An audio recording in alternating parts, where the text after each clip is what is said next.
ଯାତ୍ରା ପୁସ୍ତକ 19 ପର୍ବ। ମିଶର ଦେଶରୁ ଇସ୍ରାଏଲ ସନ୍ତାନଗଣ ବାହାର ହେବାର ତୃତୀୟ ମାସର ପ୍ରଥମ ଦିନରେ ସେମାନେ ସିନୟ ପ୍ରାନ୍ତରରେ ଉପସ୍ଥିତ ହେଲେ। ସେମାନେ ରଫିଦିମଠାରୁ ଯାତ୍ରା କରି ସିନୟ ପ୍ରାନ୍ତରରେ ଉପସ୍ଥିତ ହୁଅନ୍ତେ ସେହି ପ୍ରାନ୍ତରରେ ଛାଉଣି ସ୍ଥାପନ କଲେ। ଇସ୍ରାଏଲ ସେହି ସ୍ଥାନରେ ପର୍ବତ ସମ୍ମୁଖରେ ଛାଉଣି ସ୍ଥାପନ କଲେ। ଅନନ୍ତର ମୋଶା ପରମେଶ୍ୱରଙ୍କ ନିକଟକୁ ଆରୋହଣ କରନ୍ତେ ସଦାପ୍ରଭୁ ପର୍ବତରୁ ତାଙ୍କୁ ଡାକି କହିଲେ, ତୁମେ ଯାକୁବ ବଂଶକୁ ଏହି କଥା କୁହ ଓ ଇସ୍ରାଏଲ ସନ୍ତାନଗଣକୁ ଏହା ଜଣାଅ। ଆମେ ମିଶ୍ରୀୟମାନଙ୍କ ପ୍ରତି ଯାହା କଲୁ ଓ ତୁମ୍ଭମାନଙ୍କୁ କି ରୂପେ ଉତ୍କୃଷ୍ଟ ପକ୍ଷୀର ପକ୍ଷ ବହି ଆପଣା ନିକଟକୁ ଆଣିଲୁ, ତାହା ତୁମ୍ଭେମାନେ ଦେଖିଅଛ। ଏବେ ତୁମ୍ଭେମାନେ ଯେବେ ଆମ୍ଭ ରବରେ ମନୋଯୋଗ କରିବ ଓ ଆମ୍ଭ ନିୟମ ପାଳନ କରିବ, ତେବେ ତୁମ୍ଭେମାନେ ସମସ୍ତ ଲୋକଙ୍କ ଅପେକ୍ଷା ଆମ୍ଭ ନିଜର ସଞ୍ଚିତ ଧନ ହେବ, କାରଣ ସମସ୍ତ ପୃଥିବୀ ଆମ୍ଭର। ପୁଣି ତୁମ୍ଭେମାନେ ଆମ୍ଭ ନିମନ୍ତେ ଯାଜକମାନଙ୍କର ଏକ ରାଜବଂଶ ଓ ଏକ ପବିତ୍ର ଗୋଷ୍ଠୀ ହେବ। ଏହିସବୁ କଥା ତୁମ୍ଭେ ଇସ୍ରାଏଲ ସନ୍ତାନମାନଙ୍କୁ କୁହ। ତେଣୁ ମୋଶା ଆସି ଲୋକମାନଙ୍କର ପ୍ରାଚୀନ ବର୍ଗଙ୍କୁ ଡକାଇ ସଦାପ୍ରଭୁଙ୍କ ଦ୍ୱାରା ଆଦିଷ୍ଟ ଏହିସବୁ କଥା ସେମାନଙ୍କୁ ଅଗ୍ରାତେ ପ୍ରସ୍ତାବ କଲେ। ତହିଁରେ ସମସ୍ତ ଲୋକ ଏକ ସଙ୍ଗରେ ଅଙ୍ଗୀକାର କରି କହିଲେ, ସଦାପ୍ରଭୁ ଯେଉଁ କଥା କହିଅଛନ୍ତି ତାହା ସବୁ ଆମ୍ଭେମାନେ କରିବା। ସେତେବେଳେ ମୋଶା ସଦାପ୍ରଭୁଙ୍କ ନିକଟରେ ଲୋକମାନଙ୍କ କଥା ଜଣାଇଲେ।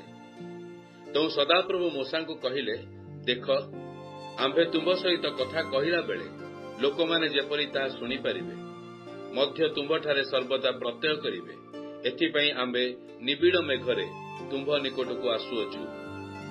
ଏଥି ଉତ୍ତାରେ ମୋଶା ଲୋକମାନଙ୍କ କଥା ସଦାପ୍ରଭୁଙ୍କୁ ଜଣାଇଲେ। ତେଣୁ ସଦାପ୍ରଭୁ ମୋଶାଙ୍କୁ କହିଲେ, ତୁମ୍ଭେ ଲୋକମାନଙ୍କ ନିକଟକୁ ଯାଇ ଆଜି ଓ କାଲି ସେମାନଙ୍କୁ ପବିତ୍ର କର। ପୁଣି ସେମାନେ ଆପଣା ଆପଣା ବସ୍ତ୍ର ଧୌତ କରନ୍ତୁ ଓ ତୃତୀୟ ଦିନ ନିମନ୍ତେ ସମସ୍ତେ ପ୍ରସ୍ତୁତ ହେଉନ୍ତୁ, କାରଣ ତୃତୀୟ ଦିନରେ ସଦାପ୍ରଭୁ ସମସ୍ତ ଲୋକଙ୍କ ସାକ୍ଷାତରେ ସିନୟ ପର୍ବତ ଉପରକୁ ଓହ୍ଲାଇ ଆସିବେ। ଏହେତୁ ତୁମ୍ଭେ ଲୋକମାନଙ୍କ ଚତୁର୍ଦିଗରେ ସୀମା ନିରୂପଣ କରି ଏହି କଥା କୁହ। ତୁମ୍ଭେମାନେ ପର୍ବତାରୋହଣ ଓ ତହିଁର ସୀମା ସ୍ପର୍ଶ କରିବାକୁ ସାବଧାନ ହୁଅ। ଯେ କି ପର୍ବତ ସ୍ପର୍ଶ କରିବ ସେ ଅବଶ୍ୟ ହତ ହେବ। କାହାର ହାତ ତାହାକୁ ସ୍ପର୍ଶ କରିବ ନାହିଁ, ମାତ୍ର ସେ ଅବଶ୍ୟ ବସ୍ତ୍ରାଘାତରେ ହତ ହେବ, କିନ୍ତୁ ବାଣ ଦ୍ୱାରା ବିଦ୍ଧ ହେବ। ପଶୁ ହେଉ କି ମନୁଷ୍ୟ ହେଉ କଦାପି ବଞ୍ଚିବ ନାହିଁ। ତୁରୀ ଦୀର୍ଘଧ୍ୱନି ହେଲେ ସେମାନେ ପର୍ବତ ପର୍ଯ୍ୟନ୍ତ ଉଠି ଆସିବେ।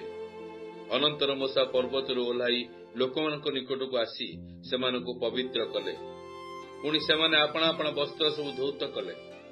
ତେଣୁ ସେ ଲୋକମାନଙ୍କୁ କହିଲେ, ତୁମ୍ଭେମାନେ ତୃତୀୟ ଦିନ ନିମନ୍ତେ ପ୍ରସ୍ତୁତ ହୁଅ, ଆପଣା ଆପଣା ଭାର୍ଯ୍ୟା ନିକଟକୁ ଯାଅ ନାହିଁ। ଅନନ୍ତର ତୃତୀୟ ଦିନର ପ୍ରଭାତ ହୁଅନ୍ତେ ମେଘ ଗର୍ଜନ ଓ ବିଜୁଳି ଓ ପର୍ବତ ଉପରେ ନିବିଡ଼ ମେଘ ଓ ଅତିଶୟ ଉଚ୍ଚ ସ୍ୱରରେ ତୁରୀଧ୍ୱନି ହେବାକୁ ଲାଗିଲା। ତହିଁରେ ଛାଉଣି ସ୍ଥିତ ସମସ୍ତ ଲୋକ କମ୍ପାନିତ ହେଲେ। ତେଣୁ ପରମେଶ୍ୱରଙ୍କ ସହିତ ସାକ୍ଷାତ କରିବା ନିମନ୍ତେ ମୋଶା ଲୋକମାନଙ୍କୁ ଛାଉଣିରୁ ବାହାର କରି ଆଣିଲେ। ତହିଁରେ ସେମାନେ ପର୍ବତର ତଳେ ଛିଡ଼ା ହେଲେ। ସେତେବେଳେ ସିନୟ ପର୍ବତ ଧୂମମୟ ଥିଲା, କାରଣ ସଦାପ୍ରଭୁ ଅଗ୍ନିବାହନରେ ତହିଁ ଉପରେ ଅବରୋହଣ କଲେ। ତହିଁରେ ଭାଟିର ଧୂମ ପରି ତହିଁରୁ ଧୂମ ଉଠିଲା। ପୁଣି ସମୁଦାୟ ପର୍ବତ ଅତିଶୟ କମ୍ପିଲା। ପୁଣି ତୁରୀ ଶବ୍ଦ କ୍ରମଶଃ ଅତିଶୟ ଉଚ୍ଚ ହୁଅନ୍ତେ ମୋଶା କଥା କହିଲେ। ତହିଁରେ ପରମେଶ୍ୱର ଏକ ରବ ଦ୍ୱାରା ତାଙ୍କୁ ଉତ୍ତର ଦେଲେ। ଅନନ୍ତର ସଦାପ୍ରଭୁ ସିନୟ ପର୍ବତ ଉପରେ ଅର୍ଥାତ୍ ପର୍ବତ ଶୃଙ୍ଗରେ ଅବରୋହଣ କଲା ଉତ୍ତାରେ ମୋଶାଙ୍କୁ ସେହି ପର୍ବତ ଶୃଙ୍ଗକୁ ଡାକିଲେ। ତହିଁରେ ମୋଶା ଆରୋହଣ କଲେ। ସେତେବେଳେ ସଦାପ୍ରଭୁ ମୋଶାଙ୍କୁ କହିଲେ, ତୁମ୍ଭେ ଯାଇ ଲୋକମାନଙ୍କୁ ଦୃଢ଼ ଆଦେଶ କର, ନଇଲେ ସଦାପ୍ରଭୁଙ୍କୁ ଦେଖିବା ପାଇଁ ସୀମା ଲଙ୍ଘନ କଲେ ସେମାନଙ୍କ ମଧ୍ୟରୁ ଅନେକ ବିନଷ୍ଟ ହେବେ। ଆଉ ଯେଉଁ ଯାଜକମାନେ ସଦାପ୍ରଭୁଙ୍କ ନିକଟବର୍ତ୍ତୀ ହୋଇଥାନ୍ତି ସେମାନେ ହିଁ ଆପଣାମାନଙ୍କୁ ପବିତ୍ର କରନ୍ତୁ, ନଇଲେ ସେ ସେମାନଙ୍କୁ ଆକ୍ରମଣ କରିବେ। ତହିଁରେ ମୋଶା ସଦାପ୍ରଭୁଙ୍କୁ କହିଲେ, ଲୋକମାନେ ସିନୟ ପର୍ବତରେ ଆରୋହଣ କରିପାରନ୍ତି ନାହିଁ, କାରଣ ତୁମେ ଦୃଢ଼ ଆଜ୍ଞା ଦେଇ ଆମ୍ଭମାନଙ୍କୁ କହିଅଛ, ପର୍ବତର ସୀମା ନିରୂପଣ କର ଓ ତାହା ପବିତ୍ର କର। ତେବେ ସଦାପ୍ରଭୁ ତାହାଙ୍କୁ କହିଲେ, ଯାଅ, ଓହ୍ଲାଅ। ପୁଣି ତୁମ୍ଭେ ଆରୋହଣକୁ ସଙ୍ଗରେ ନେଇ ଆରୋହଣ କରିବ, ମାତ୍ର ଯାଜକଗଣ ଓ ଲୋକମାନଙ୍କ ଉପରେ ସଦାପ୍ରଭୁ ଯେପରି ଆକ୍ରମଣ ନ କରନ୍ତି ଏଥିପାଇଁ ସେମାନେ ତାହାଙ୍କ ଛାମକୁ ଆସିବା ପାଇଁ ସୀମା ଅତିକ୍ରମ ନ କରନ୍ତୁ। ତହୁ ମୋଶା ଲୋକମାନଙ୍କ ନିକଟକୁ ଓହ୍ଲାଇ ଯାଇ ସେମାନଙ୍କୁ ସେହି ପ୍ରକାର ଆଜ୍ଞା ଦେଲେ।